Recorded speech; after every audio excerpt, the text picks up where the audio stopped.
ગીતા, ગંગા, ગાય, ગાયત્રી આ બધા આપણા સનાતન ધર્મના સ્તંભ છે. ગીતાનું જ્ઞાન અને એના દ્વારા બુદ્ધિનો દીવો પ્રકાશે, માણસ પ્રબુદ્ધ બને અને જ્ઞાનની જ્યોતિના અજવાળે નિરંતર કલ્યાણ તરફ આગળ વધે, એની જીવન યાત્રાને એ સફળ બનાવે. ગંગા આપણી સંસ્કૃતિ નદીઓના કિનારે ખીલી છે. સિંધુ હોય, ગંગા હોય કે અન્ય નદીઓ હોય, એના કિનારે માનવો વસ્યા, બીજા બધા જીવો, એને માટે પણ એ નદીઓનું પાણી એ જીવન છે.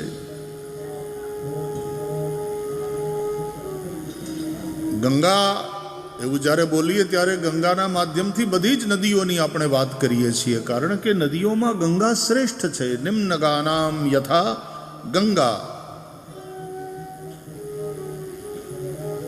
ગંગાને પણ લોકમાતા કહેવામાં આવી છે.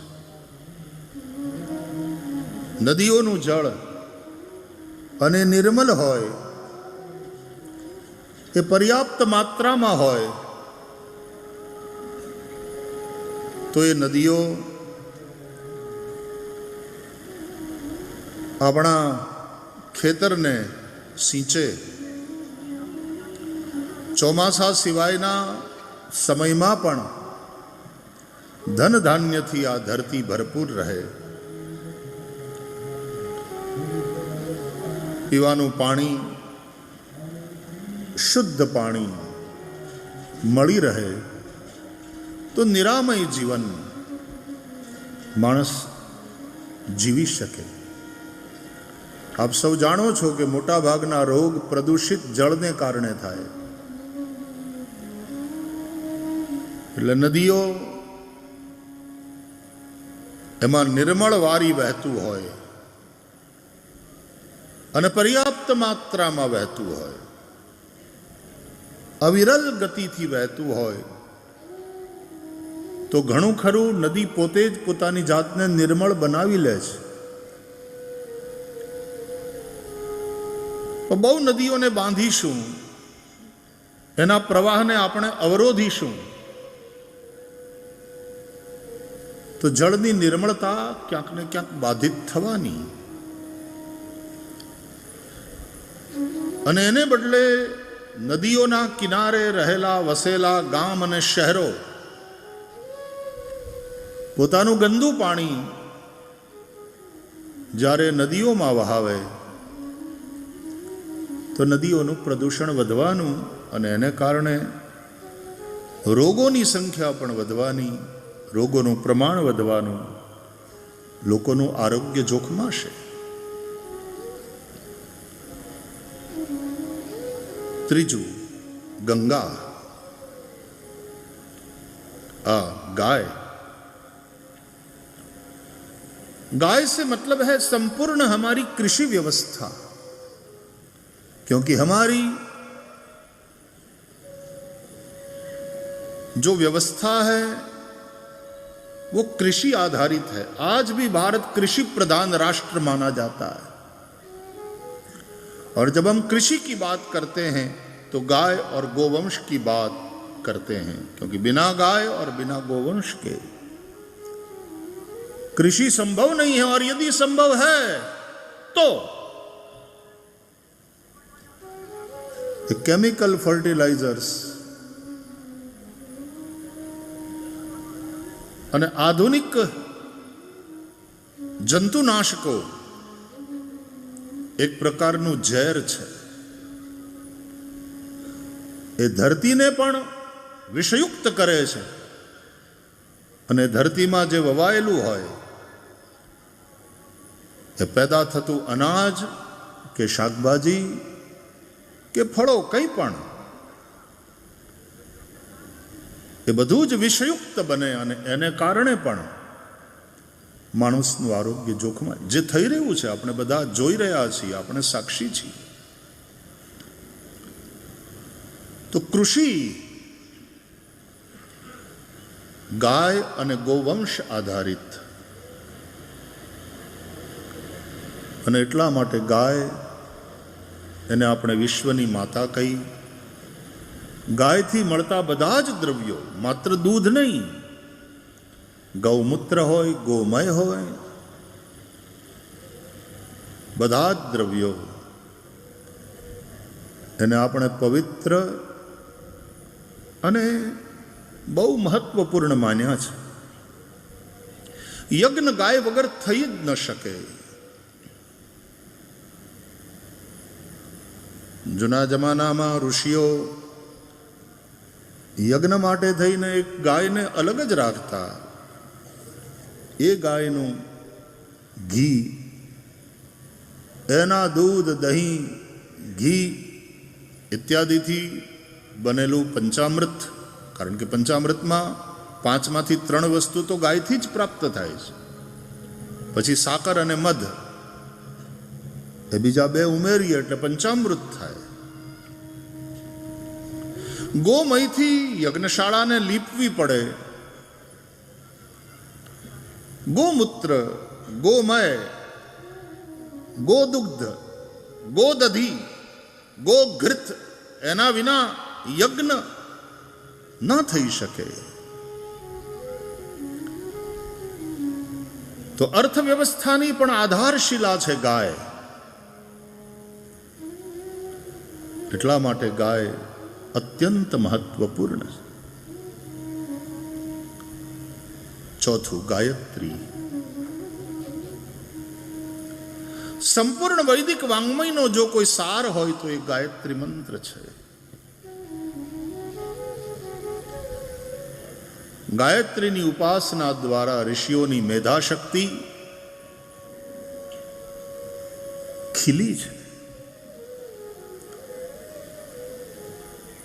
નિરંતર ગાયત્રીની ઉપાસના.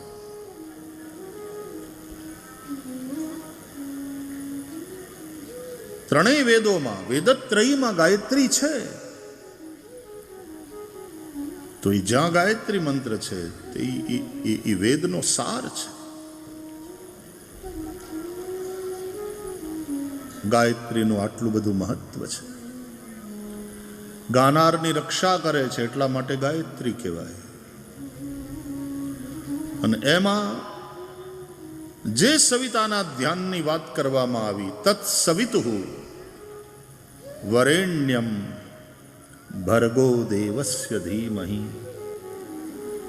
અમે સવિતા દેવના શ્રેષ્ઠ તેજોમય સ્વરૂપનું ધ્યાન કરીએ છીએ. શા માટે? ધિયો યો નઃ પ્રચોદયાત. નઃ એટલે અમારી, ધિયઃ એટલે બુદ્ધિને, યહ જે, પ્રચોદયાત પ્રેરિત કરે છે, પ્રકાશિત કરે છે. શુભમાં પ્રેરિત કરનાર,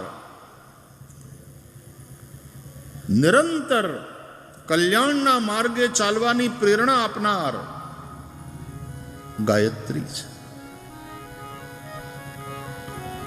એટલે ગાયત્રીની ઉપાસના ન હોય તો માણસ ભટકતો જ રહે, અથવા તો ગેરમાર્ગે જાય, ખોટા રસ્તે જાય. અમે એ સવિતા દેવના શ્રેષ્ઠ તેજોમય સ્વરૂપનું ધ્યાન કરીએ છીએ.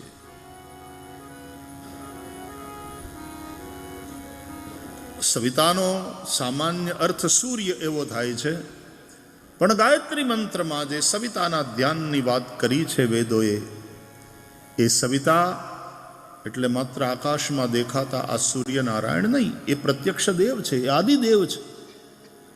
પણ ગાયત્રીમાં જે સવિતાની વાત છે એ સકલ સૃષ્ટિનો જે પ્રસવિતા છે, અનંતાનંત બ્રહ્માંડનો જે પ્રસવિતા છે, જન્મ આપનારો. ઉપનિષદો કહે છે યતો વા ઇમાની ભૂતાની જાયંતે યેન જાતાની જીવંતી યત પ્રયંતી અભિસંવિશંતી તદ વિજિજ્ઞાસસ્વ તદ બ્રહ્મેતિ. ગાયત્રી મંત્રમાં જે સવિતાની વાત છે પરબ્રહ્મ પરમાત્માની વાત છે, જેનાથી અનંતાનંત બ્રહ્માંડો પ્રગટ થાય છે. અનંતાનંત બ્રહ્માંડોને જે પોતાની અંદર ધારણ કરે છે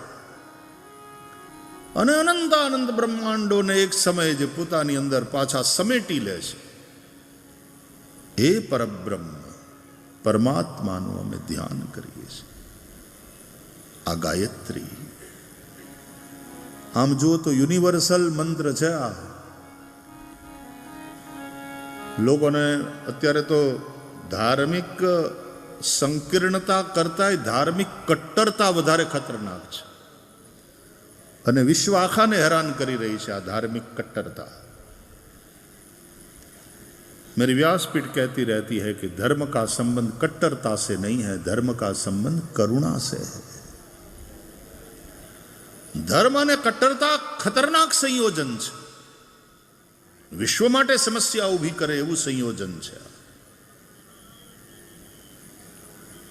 ધર્મનો સંબંધ કરુણા દયા સાથે. દયા ધર્મ કા મૂલ હૈ, પાપ મૂલ અભિમાન. તુલસી દયા ન છાડીએ જબ લગ ઘટ में પ્રાણ. દયા કરુણા. આપણે ભગવાન શિવને પ્રલયંકર દેવ કહીએ છીએ, પણ શિવજીની સ્તુતિ કરીએ ત્યારે કર્પૂર ગૌરમ કરુણાવતારમ કહીએ છીએ. શિવ કરુણાવતાર છે. જ્યાં કરુણા છે ત્યાં જ શિવ કલ્યાણ છે. કરુણા વિના કલ્યાણ નથી. ભજનો પણ આપણે ગુજરાતમાં એવા ગાઈએ છીએ. હે કરુણાના કરનારા, તારી કરુણાનો કોઈ પાર નથી. હે સંકટના હરનારા, તારી કરુણાનો કોઈ પાર નથી. મેં પાપ કર્યા છે એવા, હું ભૂલ્યો કરવી સેવા. મારી ભૂલો ના ભૂલનારા, તારી કરુણાનો કોઈ પાર નથી. હે કરુણાના કરનારા, તારી કરુણાનો કોઈ પાર નથી. ભગવાનને આપણે કરુણા સિંધુ કહીએ છીએ. કૃપા સિંધુ, કરુણા સિંધુ. ભગવાનનો સંબંધ જો કરુણા સાથે હોય, ધર્મનો સંબંધ જો કરુણા સાથે હોય, તો કટ્ટરતા તો કઠોરતા લાવે છે. જ્યાં પણ કટ્ટરતા છે ત્યાં કઠોરતા છે.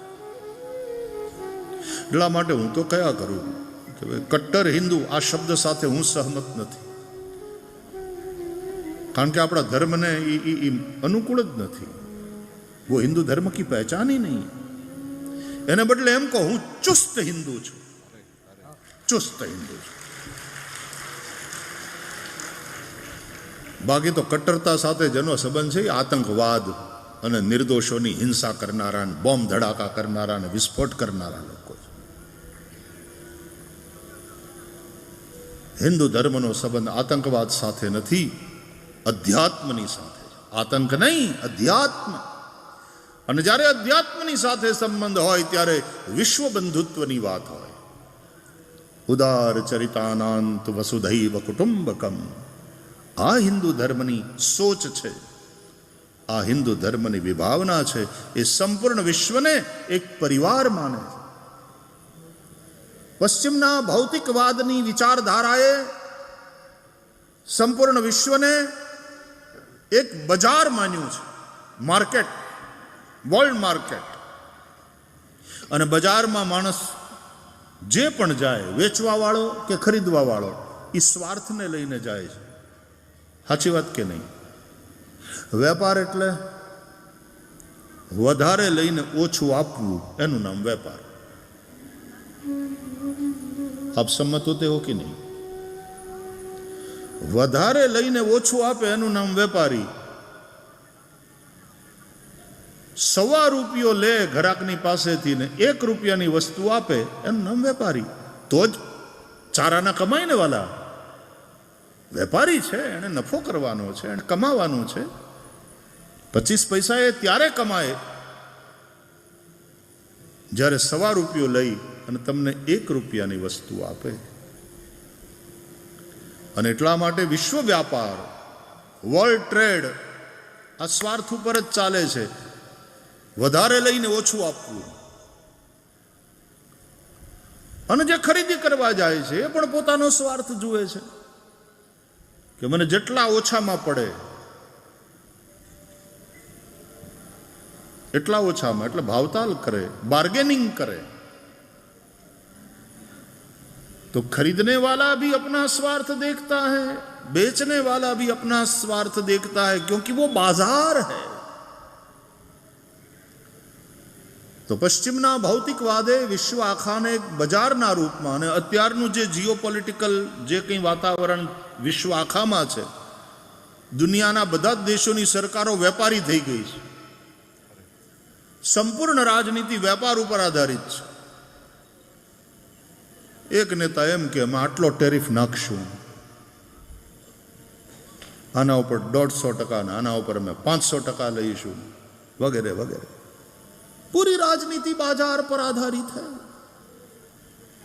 पूरी राजनीति किस देश के पास कौन से मिनरल्स है, कौन से ऑयल है, कौन से नेचुरल रिसोर्सेज है, उसको एक्सप्लॉइट हम कर सकते हैं, उसके आधार पर राजनीति करते हैं लोग. तो शोषण करवानुं, प्रकृतिना पण बधा ज रिसोर्सिस छे एनुं शोषण केवी रीते करवुं, पैसा केवी रीते बनाववा, इकोनॉमिक डेवलपमेंट, आर्थिक विकास अमारो केम थाय, एना उपर ज ध्यान छे.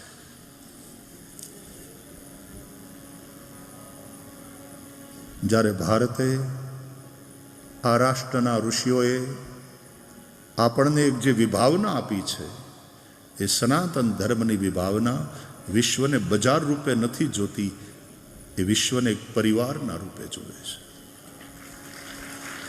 વસુધૈવ કુટુંબકમ. સંપૂર્ણ વસુધા એક પરિવાર છે. ટેકનોલોજી પણ વિશ્વને એક વિલેજના રૂપમાં જુએ છે. ટેકનોલોજીનો એટલો બધો વિકાસ થયો છે, world has change into a global village. પણ એક ગામમાં પણ ઘણા બધા લોકો હોઈ શકે. લોકોની વચ્ચે કનેક્ટિવિટી વધે, સંવાદ વધે, ડિસ્ટન્સ ઘટે, લોકોના કામ ઝડપથી થાય, વધારે ચોકસાઈપૂર્વક થાય. આ બધી વાતને ટેકનોલોજી સુનિશ્ચિત કરે છે. અને એવું થઈ રહ્યું છે, એ વાત સારી વાત છે. પણ મારે કેટલાક પ્રશ્ન કરવા છે કે દૂર દૂરના લોકોની સાથે કનેક્ટ કરનારી આજની ટેકનોલોજી, આપણા ઇલેક્ટ્રોનિક ગેજેટ્સ, આપણા સેલ ફોન્સ, આપણા કમ્પ્યુટર, આપણું ઇન્ટરનેટ, દૂર દૂરના બધાની સાથે આપણને કનેક્ટ કરી આપે છે. પણ તમને નથી લાગતું કે ઘરના લોકોથી જ માણસ ધીરે ધીરે ડિસ્કનેક્ટ થતો જાય છે? તમારી આજુબાજુના છે એની સાથે વાત કરવાનો તમને ટાઈમ નથી. બાપને ટાઈમ નથી દીકરા સાથે બેસવાનો, છોકરાઓને ટાઈમ નથી દાદા દાદીની સાથે બેસવાનો, કોઈને ટાઈમ નથી. પેલું છે ને, ઓલા બેને કહ્યું, કામવાળી બેન આવતી, કે તું 2 દિવસ દેખાણી નહીં, આમ કીધા વગરની વહી જાય. એ કે મેડમ તમે મારું ફેસબુક ઉપર સ્ટેટસ અપડેટ હું કર્યા કરું, તમે ન જુઓ તો એમાં થોડો મારો વાંક છે. મેં મારું સ્ટેટસ અપડેટ કરેલું જ છે. Technology, global village, yes, they connect, but at the same time they disconnect from our own people. કારમાં 4 જણા બેઠા હોય, 4 જણા વાત કરતા હોય, પણ એકબીજા હારે નહીં, કોઈક બીજા હારે. નહીં તો એક સમય હતો કે કારની અંદર મીટિંગ થતી તો બહુ સારી થતી, કોઈ ડિસ્ટર્બન્સ જ નહીં. ટ્રેનમાં મીટિંગ કરી લેતા અમે, બહુ સારું રહેતું. કારમાં તો બહુ સારી મીટિંગ થાય.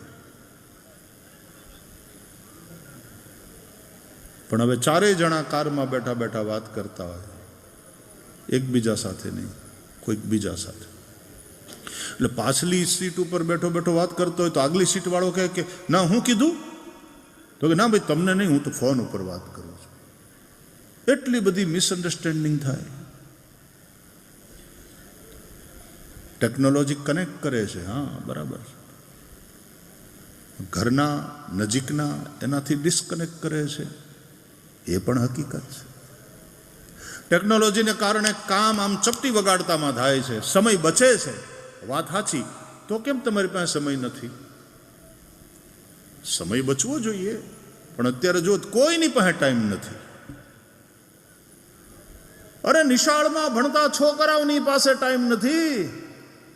સવારથી માંડીને રાત સુધી એવા ટ્રેપમાં આવ્યા છે આપણે આધુનિક શિક્ષણના. આટલાથી આટલા વાગે સ્કૂલમાં જવાનું, ને આટલા વાગે આ ટ્યુશનના સર આવે, ને આટલા વાગે આ સર, ને એમાંય શહેરમાં તો પાછો આટલા વાગે કરાટે શીખવા જાય છે, આટલા વાગે સ્વિમિંગ શીખવા જાય છે. હે ભગવાન, છોકરાઓની પાસેથી એનું બાળપણ છીનવી લેવાનું પાપ કરી રહ્યા છીએ આપણે.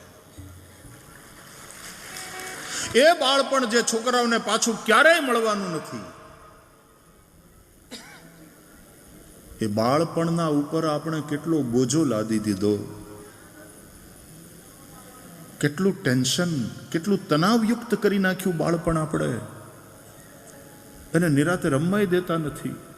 અને જે કૃષ્ણની કથા આપણે સાંભળવાની છે ભાગવતમાં, 11 વર્ષ સુધી તો એ કૃષ્ણ નિશાળનું પગથિયું ચડ્યા નથી.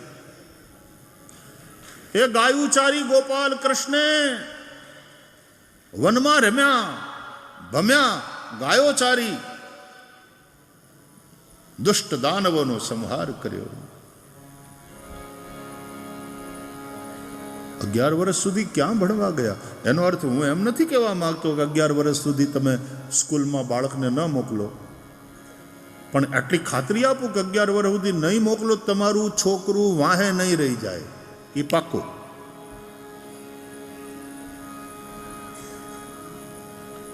અગિયાર વર્ષ સુધી સ્કૂલ ઉપર નહોતા ગયા એ કૃષ્ણ, ભણવા નહોતા બેઠા એ કૃષ્ણ, ક્યાં વાહે રહી ગયા, ક્યાં પાછળ રહી ગયા? એ આ જગતગુરુ છે, કૃષ્ણ જગતગુરુ છે. વસુદેવ સુતમ દેવમ કંસ ચાણૂર મર્દનમ દેવકી પરમાનંદમ કૃષ્ણમ વંદે, કૃષ્ણમ વંદે, કૃષ્ણમ વંદે. અને એણે ગાયેલી ગીતા, એની જયંતી આજે આપણે મનાવી રહ્યા છીએ. વાલા, આ ગીતા વૈશ્વિક ગ્રંથ છે. આખી ભગવદ્ ગીતા વાંચો, એક પણ જગ્યાએ હિન્દુ શબ્દ લખેલો નહીં જોવા મળે. વિશ્વ આખાની માનવતાને ઉદ્દેશીને ભગવાને કહ્યું છે. આખી ભગવદ્ ગીતા વાંચો, એક પણ જગ્યાએ શ્રી કૃષ્ણ ઉવાચ નહીં મળે. શ્રી ભગવાન વાચ, ભગવત્તા બોલી છે, એ ઊંચાઈથી બોલી છે. અને બધાય ભગવાનના જ સંતાનો છે. ગમે તે દેશના હોય, ગમે તે જાતિના હોય, ગમે તે જ્ઞાતિના હોય, ગમે તે કોમના હોય, ગમે તે ઉપાસના પદ્ધતિ વાળા હોય. પ્રભુચી લેકુરે સારી તયાલા સર્વહી પ્યારી, મરાઠીમાં એક પદ છે. બધા જ ભગવાનના સંતાનો છે. પરમેશ્વર સૌનો પિતા છે. અને તેથી એ જે કહે છે એ વિશ્વ આખાના કલ્યાણ માટે કહે છે. કૃષ્ણ જગતગુરુ છે. ક્યાં પાછળ રહી ગયા શ્રી કૃષ્ણ? આપણે બુદ્ધિના વિકાસ ઉપર બહુ અત્યારે જોર દઈએ છીએ અને એનું પરિણામ એ નીકળ્યું કે છોકરાઓ સ્માર્ટ થતા જાય. વાત સાચી છે. આજથી 50 વર્ષ પહેલા 10 વર્ષના છોકરાની જે બુદ્ધિ હતી એના કરતા અત્યારના 10 વર્ષના છોકરાની બુદ્ધિ ક્યાંય ખીલેલી છે. વાત બરાબર, પણ એ બુદ્ધિ છે, એ જ્ઞાન નથી. આજથી 50 વર્ષ પહેલા 15 વર્ષના છોકરાની જે સોશિયલ મેચ્યોરિટી દેખાતી હતી, સામાજિક એક પરિપક્વતા, મારે સમાજમાં રહેવાનું છે, મારે મારા પરિવાર માટે કંઈક કરી છૂટવાનું છે, મારે મારા ગામ માટે કંઈક કરવાનું છે, અને એના માટેની પરિપક્વતા અને કમિટમેન્ટ એ વખતે જે હતું એ અત્યારે 30 વર્ષ સુધી ભણ્યા જ કરે ને પછી પાછા 10 વર્ષ મારું કરિયર, પેલા હું બરાબર સેટ થાઉં. સમાજ માટે કે રાષ્ટ્ર માટે વિચારવાનો જ ટાઈમ ના હોય, કારણ કે પોતે પોતાના જ સંઘર્ષમાં એટલો બધો બિઝી છે, રત છે, અને પછી આટલો તણાવમાં રહે એટલે પોતાનું એન્ટરટેનમેન્ટ, પોતાનું career, I want my space, આવું કહેતી થઈ છે આજની પેઢી. અને એના માટે પછી મા બાપ માટે સમય ન હોય એની પાસે, સમાજ માટે સમય ન હોય. ટેકનોલોજી આપણને ક્યાં મૂક્યા? આપણો સમય બચાવ્યો કે ટેકનોલોજી ખાઈ ગઈ?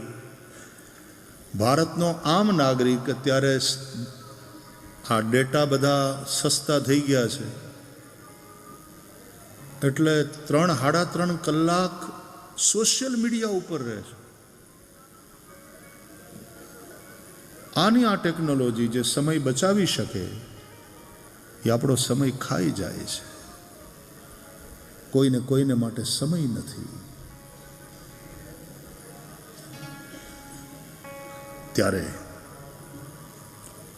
આ ભાગવત કથા, આ ભગવદ્ ગીતા, આ સંદેશ આજે પણ આટલા જ પ્રસ્તુત છે, પ્રાસંગિક છે. અને એમ કહેવામાં જરાય મને સંકોચ નથી થતો કે પહેલા કરતાં પણ અત્યારે આની જરૂર વધી છે.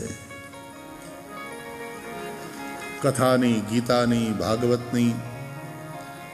અને એ વાતનો આનંદ છે કે આવા આ યુગની અંદર પણ ભારતની અંદર જ્યારે આવા આયોજનો થાય ત્યારે હજારોની સંખ્યામાં લોકો સમય કાઢીને બેસે છે, ધ્યાનથી સાંભળે છે. કથાનો જાદુ, ગીતાનો જાદુ, ભગવાનના આ વચનોનો જાદુ હજી એવો ને એવો જ છે. जाने क्या जादू भरा हुआ भगवान तुम्हारी गीता में, मन चमन हमारा हरा हुआ श्री कृष्ण तुम्हारी गीता में, जाने क्या जादू भरा हुआ भगवान तुम्हारी गीता में।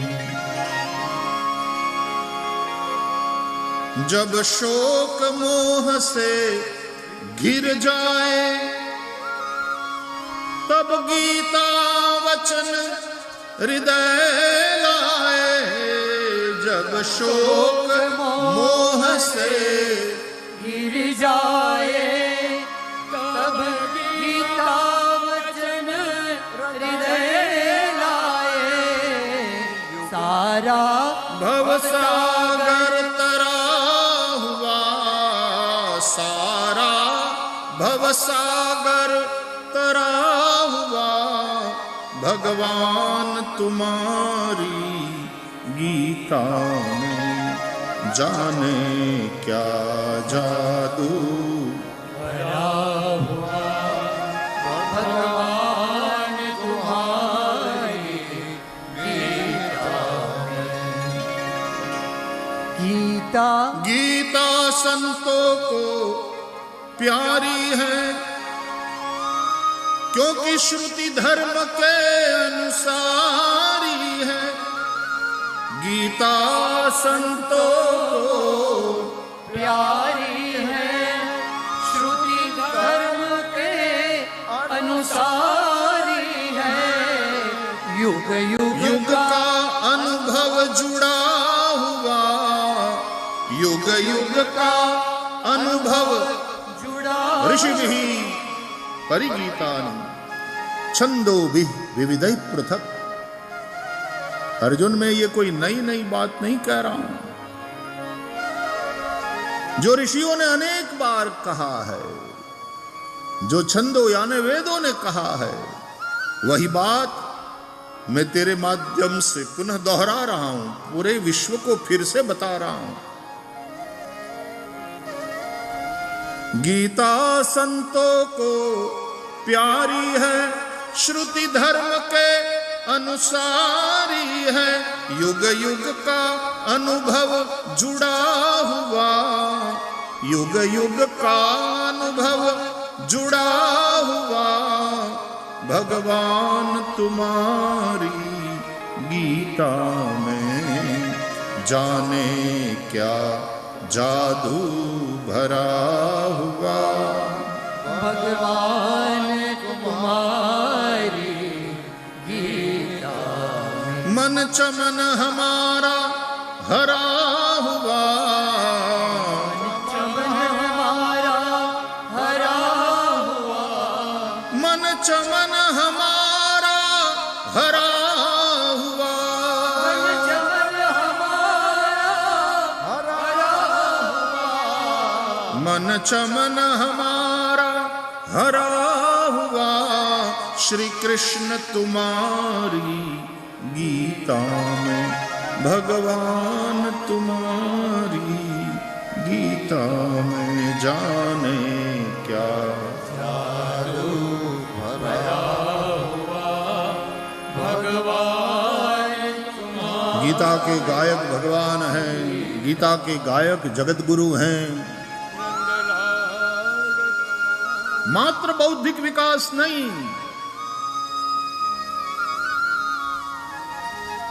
ખાલી બુદ્ધિમાન થવું,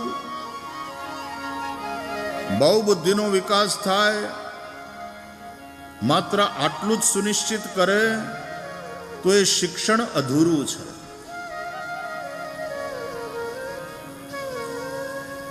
ભાવનાનો વિકાસ થવો જોઈએ અને જવાબદારીનું ભાન થવું જોઈએ. હૃદય અને બુદ્ધિ આ બંનેનો સમ્યક વિકાસ થવો જોઈએ.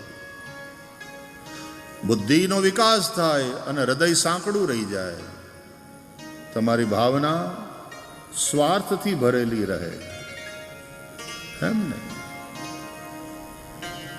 એટલે આઈક્યુની સાથે સાથે ઈક્યુ પણ બહુ મહત્વનું, ઇમોશનલ કોશન્ટ એનું પણ એટલું જ મહત્વ છે. તમે ભાવનાત્મક દ્રષ્ટિએ મેચ્યોર છો? બૌદ્ધિક વિકાસ તો થયો છે, ભાવાત્મક વિકાસ થયો છે, અને બંને વિકાસ થયા પછી તમે કર્તવ્ય પાલનમાં તત્પર થયા છો, કામમાં લાગ્યા છો, પરસેવો પાડો છો. કારણ કે આળસુની જેમ બેઠો રહે બધું જાણ્યા પછી તો જ્ઞાનમ ભારઃ ક્રિયામ વિના, એ જ્ઞાન ભારરૂપ બની જાય છે આચરણ વગર.